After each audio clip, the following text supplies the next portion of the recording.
Freedom Fighters coming back at you with another weekly wrap up. Man, it's been a tough week. I mean, this one just feels different, doesn't it? Do you feel that? I mean, I'm not the only one. I mean, I saw many people vocalize that, this just felt different, and that this is the straw that broke the camel's back. And this whole week, it's been exhausting. This has been one of those political weeks. And what's that saying? Like sometimes, like 100 years go by, nothing happens, and then a week or a day happens that everything happens.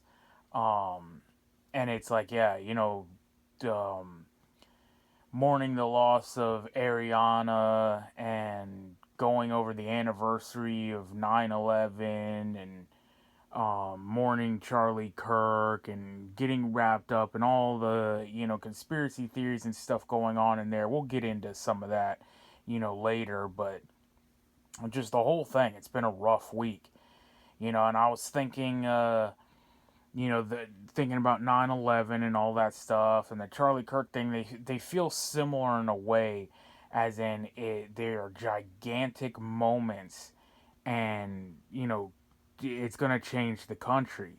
And with 9/11, how they always say, like, you never forget and you'll always remember where you were at, right? People will be like, I remember the whole event, right? I was in school, and you just remember the loudspeakers coming on and your classmates getting removed one by one. Teachers stopped teaching. We just kind of came to a halt, and and no one really realized what was going on. Um, and I remember just like after a while, school just kind of stopped. They kind of had us, uh, the classes were put together because some classes were only like 5 kids and some classes had 2 kids. So, they just combined all the classes, and the teachers were talking. And then I remember walking by a break room and seeing the TV on and seeing the, smoke bellowing out of the towers, which I didn't know what those towers were, and I didn't understand, like, oh, it's a building fire, you know. But you remember that. And I remember, the Charlie Kirk thing, and I'm always going to remember that, where I get political updates on my phone all the time, and, you see all this just nonsense most of the time. It's just nothing burger stuff. It's, oh, the House can't come together to pass resolution 18580 BC, and, this and that, and oh, this guy turned, and he's a turncoat, and this guy's a traitor, and, the House and Senate can't get this together, and the Supreme Court rules some bullshit, and it's just a never-ending, who cares, garbage, because they don't care about us, and none of that really matters anyway. But and then you get something like that come up. That's like political commentator Charlie Kirk has been shot at his event, and I remember thinking like, oh, damn, and I'm like, because I also remember like where you were at when the someone tried to CTRL alt delete, Trump, and I told that story. I was on vacation. I literally came out of the beach. I was swimming in the beach, and I came up, and one of my friends were like, same thing. He's like, look what just popped on my phone. Like, they shot Trump. And I was like, holy shit. And, I talked about that whole situation where, uh, I come armed to the teeth when I travel. So I was like, this could spark off a civil war, and, you have to be ready for that. But I was thinking like, oh, maybe Charlie got hit like that, like, maybe he got grazed, or, some shrapnel like hit his toe or something, something really not substantial. And then so I got on X and started looking, and the first video I saw was from MTG, and it was the far away, back in the stands view. And I could see, you couldn't see well, but I could see, I'm like, he took a hit. And I knew right away from the sound, like that was a rifle. And you just know if you take any, unless it's from like, your, um, your extremities, your hands, your legs, your arms, something like that. Even though there's, arteries in your leg and stuff like that as well. But if you take any like center mass hit, with a rifle, like it's pretty much almost over. Um, but I was like, yeah, no, he got hit, and then you saw the close up video, that we all saw, and I was like, immediately, I was like, oh, like we're not gonna be seeing Charlie Kirk again. Like that's it, you know. And I'm just like, everyone kind of held out that hope of, maybe some way he pulls through this, and then you start seeing these messages come up from high profile accounts. I think it was MTG herself and Tim Pool were like, I'm hearing from the team, he's alive, he's stable, he's getting blood transfusions, and I was just like, holy crap, man. I was like, if we see this guy again, like if Charlie pulls through this, like that is a miracle. And quickly that unraveled, and then you saw the things like no. And then it was confirmed. I think I was watching Newsmax or something. I actually turned to actual news channel because I'm like, X is too, it's unfolding too rapidly, and you have to get this from, actual news channel. And I've been boycotting Fox for a long time, so I wasn't gonna turn on that.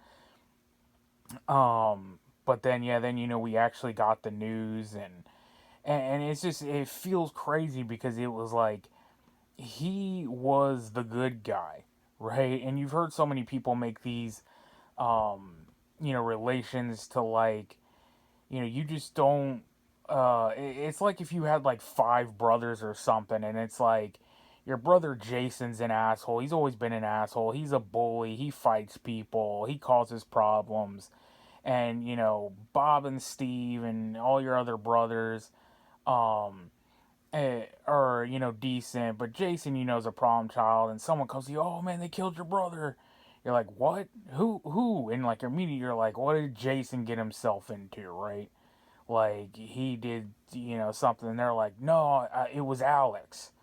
And you're like, this is the dude that like didn't harm anybody. This is like the quiet, like sitting in the corner brother. And you're just like, that's what you were just like, man, you killed Charlie Kirk. Someone else put it better. I think I ended up posting this one where it's like, you don't kill the messenger, right? Like that's always been one of the cardinal rules. Like if you don't like the message, you don't kill the messenger.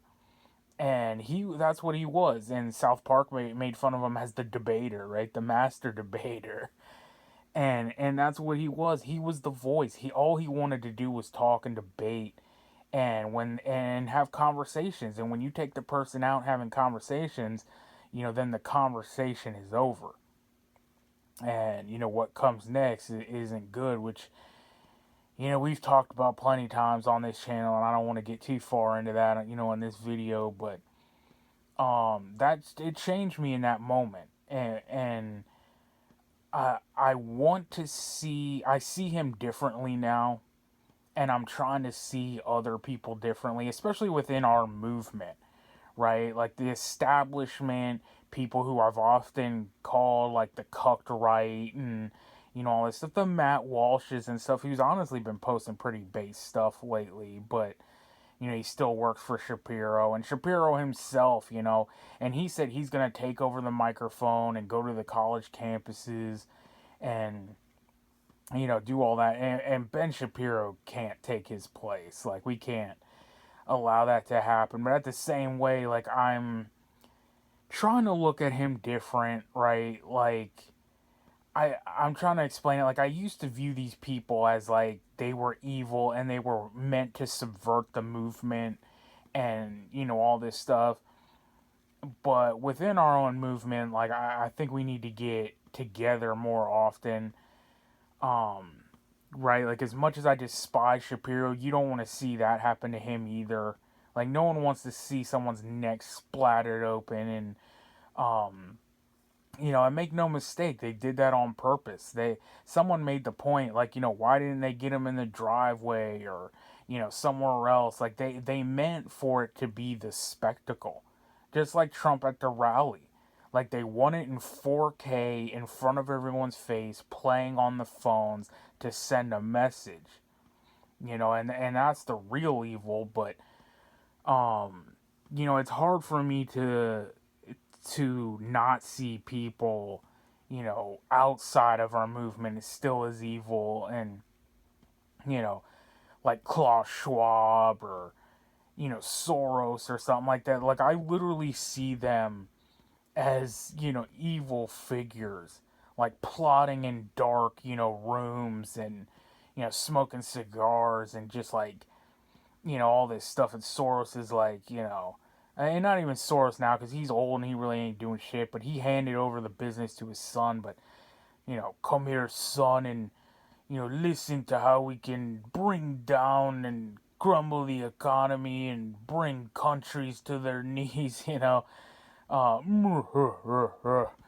um yeah, I mean, so people were like, none of us want to see violence and stuff like that. And hey, I'll admit that I've been weak in that point, and I want to see. So I know I've said things along the lines of, they're treasonous. And I think I did a video before where I was like, Trump throw these terms around like treason and stuff too lightly, and they don't actually mean it. And when I say it, I mean it. And I mean capital punishment. And, I wouldn't mind seeing Soros or these, um, facilitators of what has happened to our country put on that row, right? Like you can convict them, fine them, give them their day in court in a court of law, and if they get convicted, what happens to them is what happens to them, right? And they've talked about, this guy, Utah has the death penalty. I saw Tate put out a video that said, give it to him just like he did Charlie. Use his rifle, 200 yards to the neck, and, give it to him. And people were saying, like, it can't be public or something like that. I don't know, man. Figure out how to make it public. Do it public. Um, and it's just Soros and all these people I was talking about, like, and we need to be more like them. We don't assemble like the left. We don't organize like the left. um and they back each other. I wanted to talk about more about Ariana as well in that case. But I mean, did you see that judge? She had like no education. She didn't take the bar exam or anything. It was just a complete DI hire who basically said, I'm gonna be a judge and shit. I'm gonna go do this. And then they're just like, oh yeah, hire her as a DI hire, just like Ketanji Brown Jackson. And then she goes in there and she's like, I'm gonna protect my brothers and sisters. And when this guy comes across, her desk over and over, I think, and she's part of some second chance program or something like that. I forget what he had, like 10, 15 chances. He's got like 15 criminal offenses. Um, and we just don't do that to each other. We don't back each other like that and let each other slide. And oh, you're conservative, well, you're going to get a light sentence or anything like that. We're going to let you off. We don't act like the left in general. And you see all the people celebrating, and I saw, Benny Johnson, who again I've been critical of because I see him as the same way as a establishment hack. Um, but he said, yeah, like when Biden got his cancer analysis, like there was no overt celebration or anything like that. But then again, like I said, man, if Hillary goes down or what, I'm weak. I'll admit that I'm a weak man, and I will not revel, but almost relax or be brought to ease that evil and these people around. Like I said, I believe they're treasonous. Um, and like, are you surprised that they've been celebrating? I saw during the baseball practice, the Republican baseball practice, where they were celebrating. During Trump, I mean, I literally walked in a restaurant the next day and people were talking, oh, just one more inch, how did he miss? And we all saw this. And we know in their heart. We know how they feel. They hate us. And, this is just the same. And did you see the guy in the video? As Charlie Kirk's bleeding out and he slumps over and falls to the ground, the guy's cheering in the audience. And, we've seen all these videos. And then I posted one from the military. There's been tons of videos. People in the military. And these are the Q-tards who are talking about, the military is the only way, and they're gonna, round up the deep state and all that stuff, man. And I've been telling you guys for a long time, the military has been compromised. It's been taken over by the left a long time ago. The left has been fighting this war a long time ago. And they've been, putting these infiltrations in the schools and all that.